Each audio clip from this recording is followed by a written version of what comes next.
Recording Hey, in hey, hey, progress. Michael, how are you doing? There he is, Tara.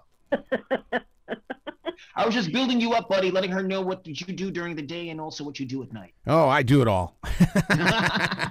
He's all yours until 10:29. Excellent. Good morning. How are you Thank doing, you. Amanda? I'm good. How are you? Absolutely fantastic, and I am in the mood to fill up with some delicious homestead recipes.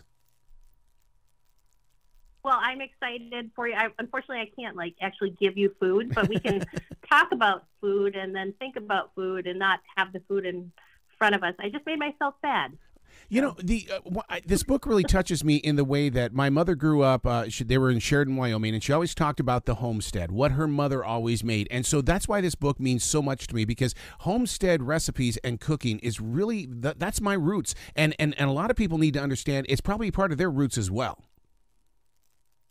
Yeah. So where did you grow up? I grew up, I was born in Sheridan, Wyoming, but I grew up in Montana. But Mom it was always about homestead cooking to her.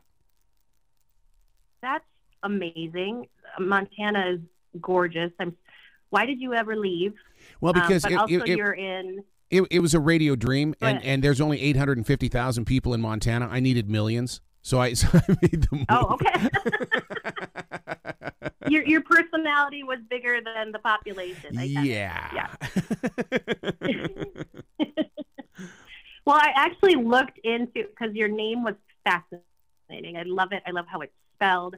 So I had to go and listen and just dive into everything that you were doing.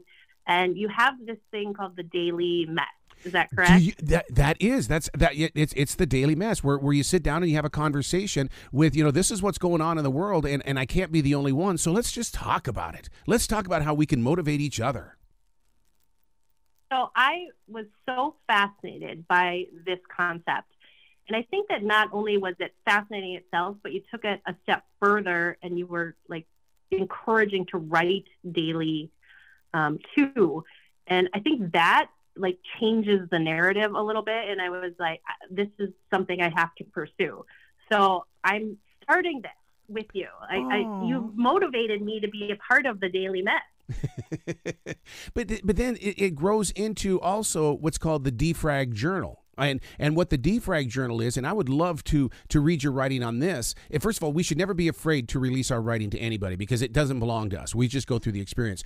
But a Defrag Journal allows you to ask yourself questions. For instance, like when you sit down or you go into the kitchen and you're going to make hamburger nachos, ask yourself questions. Ask yourself, why am I using this ingredient? What is this going to, and when you start asking yourself questions, that inner core of your creative mind begins to participate with reality.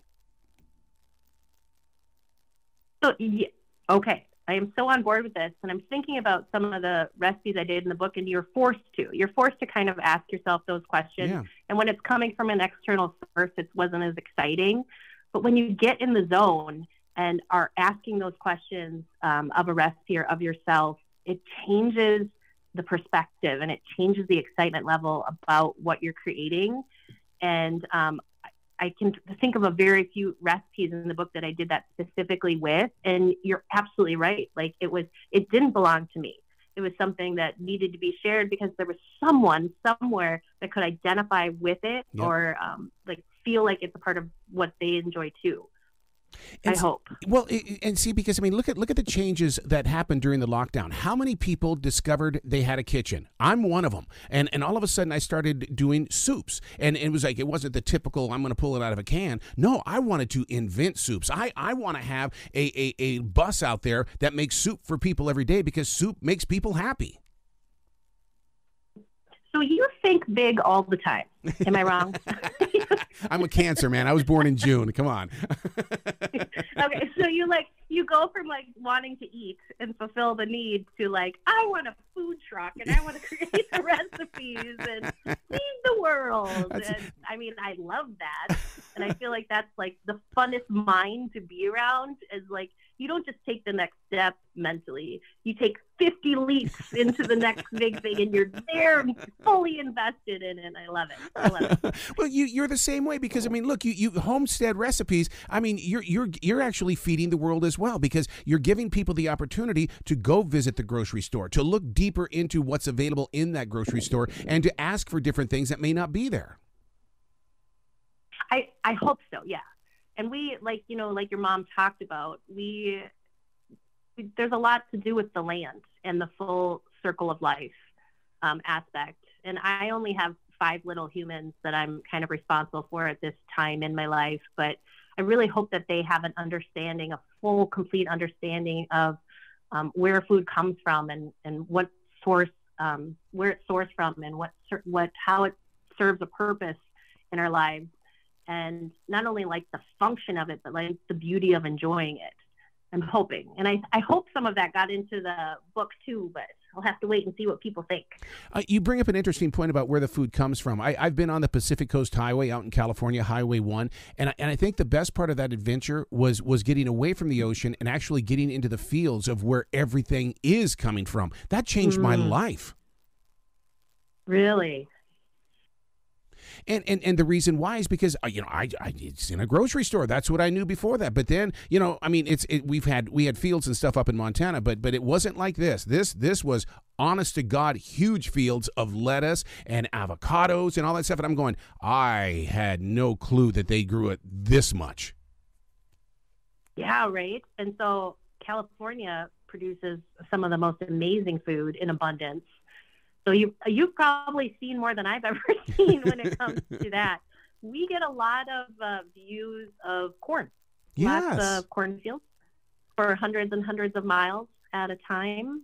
That's a lot of the Midwest, and as you can probably tell, is in a lot of my recipes. But that comes from wanting to use the things that are available to us at all times, and be a good steward of what the land is providing. Did you ever get out there and get lost in the cornfield on purpose, and you had to sit there and try to figure out which part of the field you were going to come out in? A story instantly came to mind that I feel like I should never tell. Because I love Jesus so much, but growing up, we would get drunk and pass out in a cornfield. Yes. That's what we did. So you're right. Well, we did that. Familiar with it in a different. Oh my God, you're so right about that. We did that in Montana as well. We had a relationship with that cornfield, and then when they would cut it down in the fall. I mean, right? Where were you going to go now? Cool weather was coming. You had to find somebody's house. It was just a pain in the butt. So now there's 110 amazing, authentic family recipes in Homestead Recipes. The relationship with this book is that I swear I'm going to see readers go through the book, make their lists out, go to the grocery store, or better yet, I want them to go to a farmer's market. Doesn't this serve as a backstage pass to the farmer's market?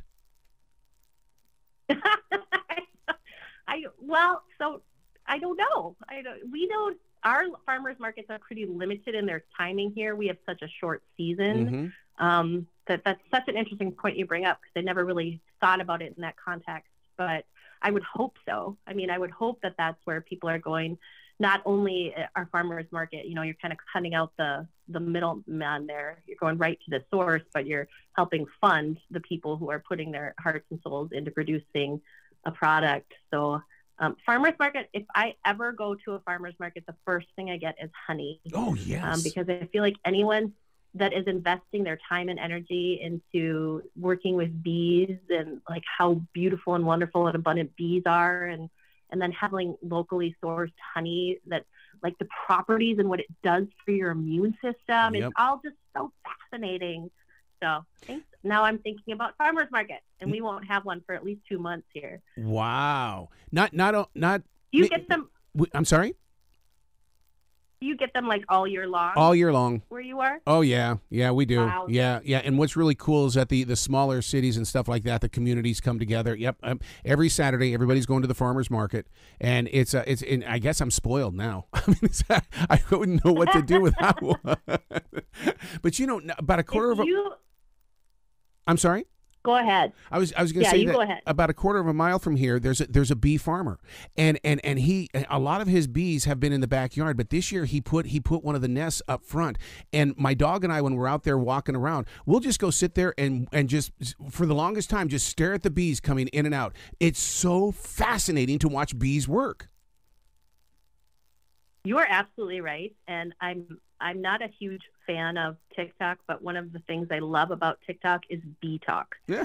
Because people break down like what they're doing and the relationship they have with the queen and how efficient bees are and how smart. I mean, it's they're their own highly functioning ecosystem. Mm-hmm. They understand how to deal with predators. They understand how to feed themselves. Like, it's this whole amazing thing, and it's so interesting to watch. I love that you get to do it in person. A little jealous. Yeah. And I have to watch it on my tiny phone. But well, they're just fascinating in the way that they always feel like that they've got a pair of headphones on and they know exactly what they're doing. They're listening to their own vibes and all that kind of stuff. And it's like oh, yeah. I want to be a bee. I love the visual of them with their headphones on. Like, I'm just doing my job, man. Got this. So where did you get the idea of putting zucchini in corn chowder? I mean, that right there is bringing. I mean, that you talk about. That's a cross pollination. Oh my God. Okay, yeah.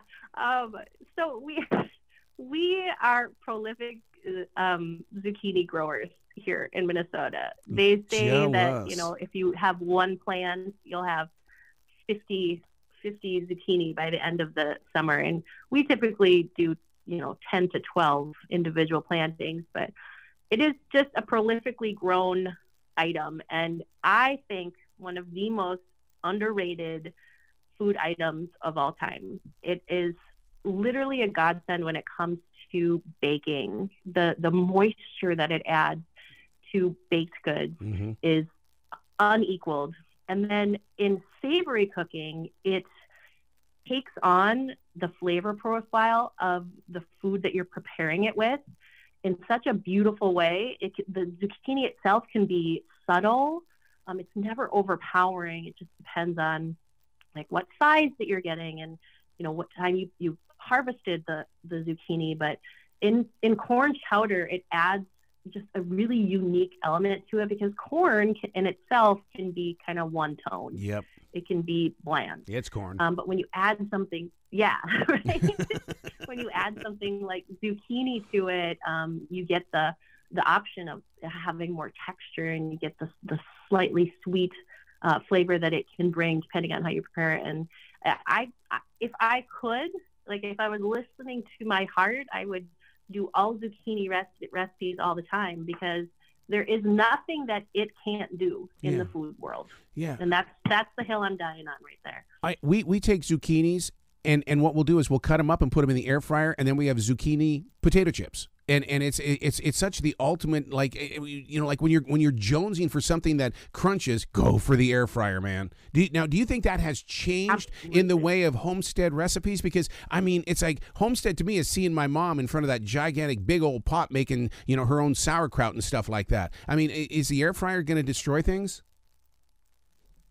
No, I don't think so. I love the air fryer with a passion. And I mean, essentially, it's just a convection oven.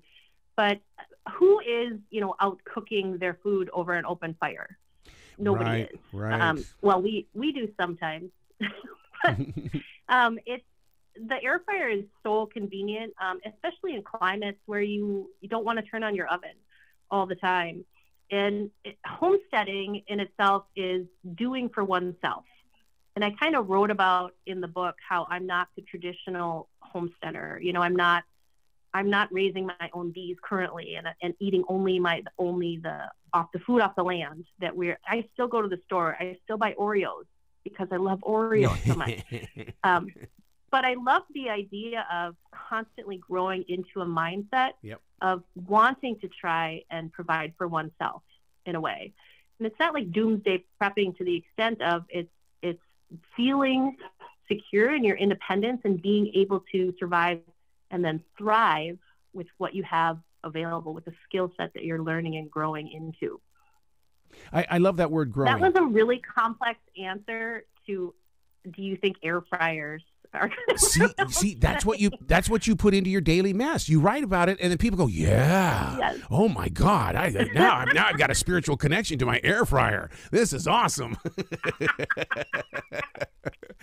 Oh gosh, I apologize to your audience. I got to tell you, Amanda, until I moved to the Carolinas, I thought asparagus grew beside everybody's ditches. I mean, I didn't know you bought it in a grocery store. We just went to the ditch, and we would just sit there and cut it wild.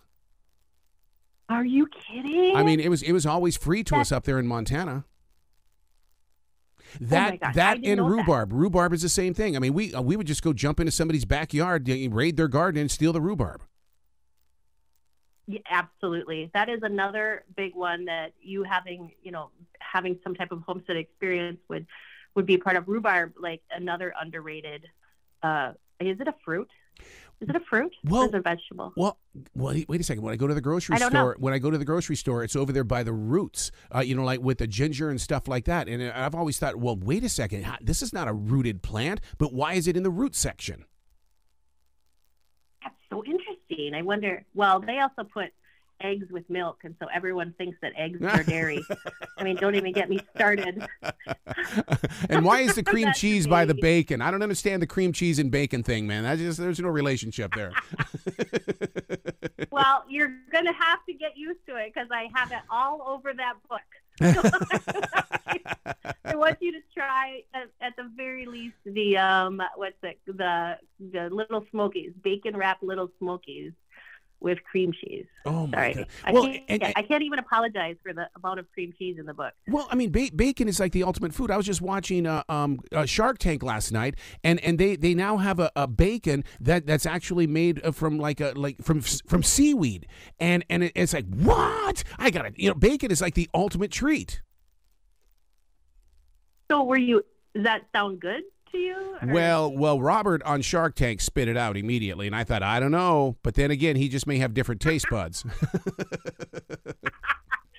I am definitely a purist when it comes to meat. I'm not interested in the new adaptations of. Yeah.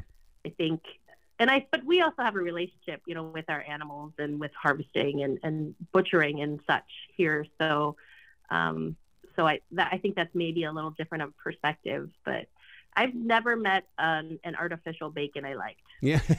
Who's that guy on that show? Like Ron from Parks and Rec? Oh, yeah. That's my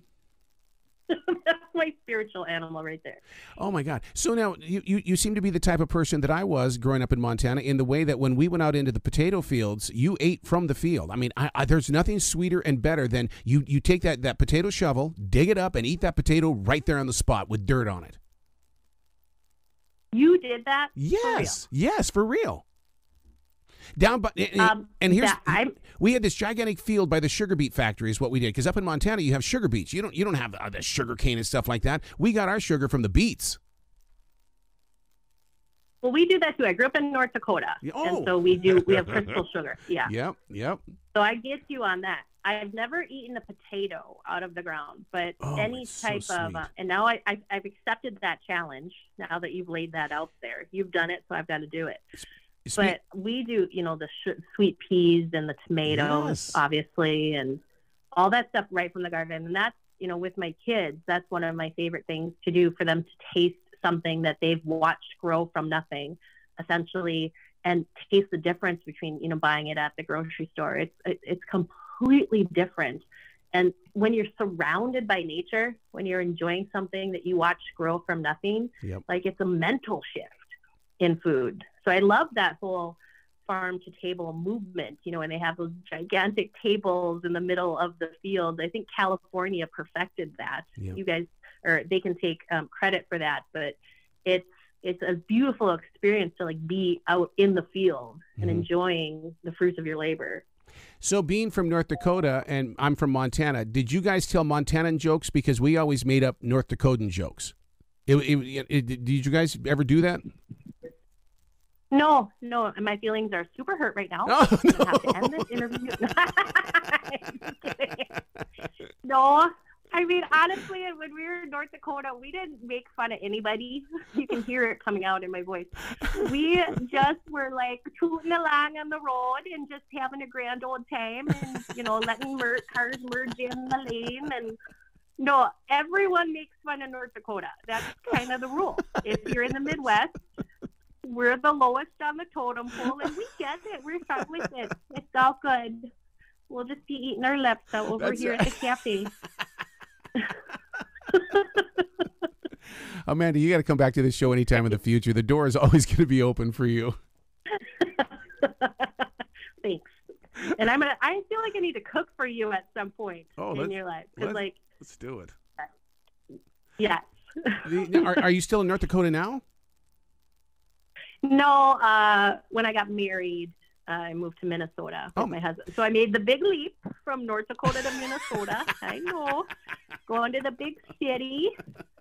Big growing up. But so I've been in Minnesota for most of my adult life, I guess. And I love it. I love the Midwest. That's kind of what the whole book is about, is just trying to embrace the things that people don't necessarily appreciate or even know about in the Midwest. There is a recipe in the book. I apologize for just taking this over, but it is meat raffle hot dish. Oh, man. Have you ever heard of a meat raffle? No. Okay. So this is one of my favorite things about Minnesota. So it literally, the idea for the recipe happened during a meat raffle. I was with my friend Autumn. It was hilarious, but you go to a bar and there's a wheel, kind of like a wheel of fortune, a little tiny wheel, and it's got the ticker on it, and you buy a ticket or as many tickets as you'd like, and you have the opportunity to win meat at the bar. And so she spins the wheel and maybe calls your number, and should it be your number, you get to go up to a table of meat that's been, purchased at a grocery store. It's not usually anything special, and you get to pick, do you want ground beef or do you want like a surf and turf? What are you going to do? It's so many options. And then you grab whatever you choose and you sit back down at the bar next to your meat in its package for maybe several hours, depending on how much fun you're having. And then maybe you call your Uber a few hours later and get home and are like, I'm starving, but guess what? I've got meat here. And so that recipe is literally designed for you to come home from the bar and you literally throw everything into a casserole dish, throw it in the oven, and you have an amazing, delicious meal based on a meat raffle. I love it. And that's you be brilliant today, okay? You have oh my God, I had a great conversation with you. So please be brilliant today, okay? Oh, thank you so much. Okay. Did I totally talk over our time? I'm so sorry. Yeah, that's okay. Thanks, Sorry about that, Michael. It's all righty. Thanks, guys. All right.